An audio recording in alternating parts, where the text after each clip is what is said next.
8 p.m. Pacific Daylight Time. The National Weather Service in Spokane has issued a flash flood warning for southwestern Okanagan County in northeastern Washington until 8 p.m. Pacific Daylight Time. At 4:54 p.m. Pacific Daylight Time, Doppler radar indicated a thunderstorm producing heavy rain across the warned area. Flash flooding or debris flows are possible shortly. The debris flow can consist of rock, mud, vegetation, and other loose materials. Flash flooding could impact drainages along Highway 153 between Methow and Twisp in southwestern Okanagan County. Move to higher ground now. Act quickly to protect your life.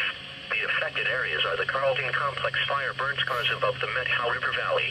High-intensity rainfall on the burned areas may cause dangerous flash flooding and debris flows.